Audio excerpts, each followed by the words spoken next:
Let's have an analysis of how science and medicine work. We begin with looking at how Elon Musk, as a successful entrepreneur and innovator, put his money into innovation, discovery, and science. We're going to analyze how come his decisions are wise and reasonable. And based on that, we're going to look into how science and medicine are doing to the human being.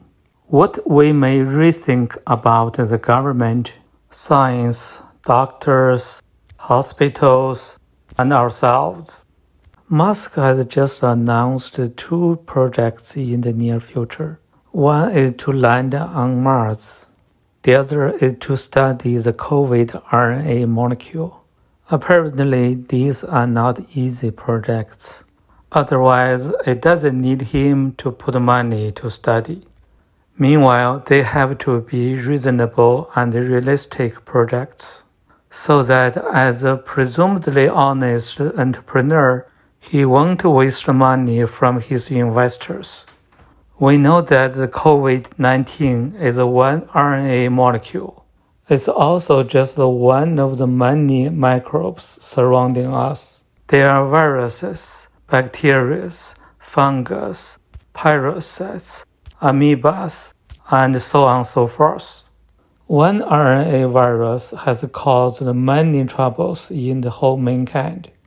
And the whole mankind used all the technical and scientific resources with all the financial support to develop some effective vaccines for over a year, and only several of them are available. How many RNA molecules in one single human cell?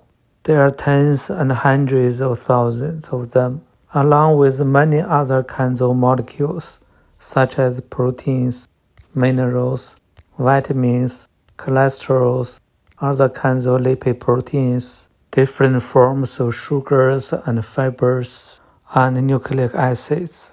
Put all the numbers together in one single cell. There are millions of different molecules in one single cell.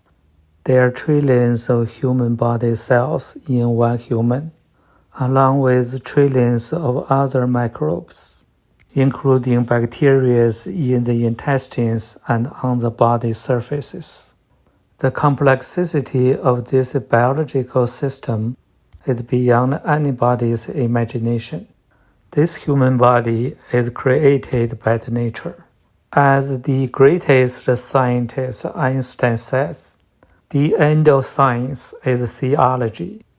With so many years of effort in medicine and biological science, have you seen any changes in the prevalence or incidence of the most popular diseases, such as diabetes, heart attack, stroke, cancer? If we don't see any decrease of numbers of diseases, then what are people doing over there? Are they really capable of doing something over there? Probably doesn't matter, since science is just a job, and same is medicine. Maybe eventually Elon Musk wants to get into the universe, and maybe he also wants to explore the human body. But as the first realistic step, he would rather just get onto our neighbor, the planet Mars.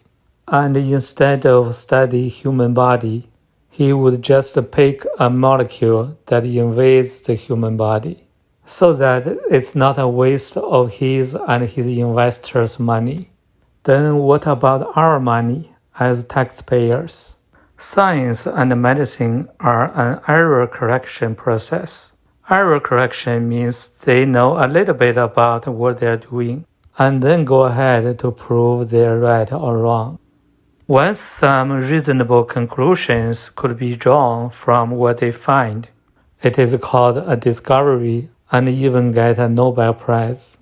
This kind of endless error-correcting process in science and medicine is being paid by lots of public funding, generous donations, as well as human beings' own life.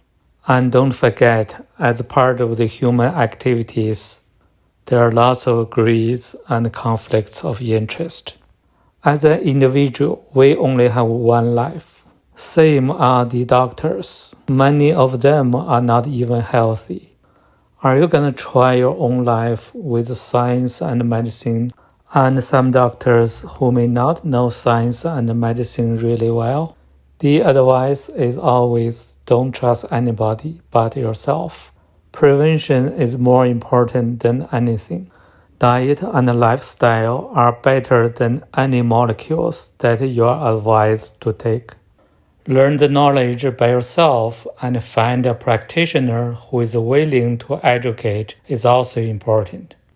Medicine should look at the individual as a human being instead of perspectives of different specialties and molecules. Treatment should be targeted to the disease's person instead of the disease and the symptoms.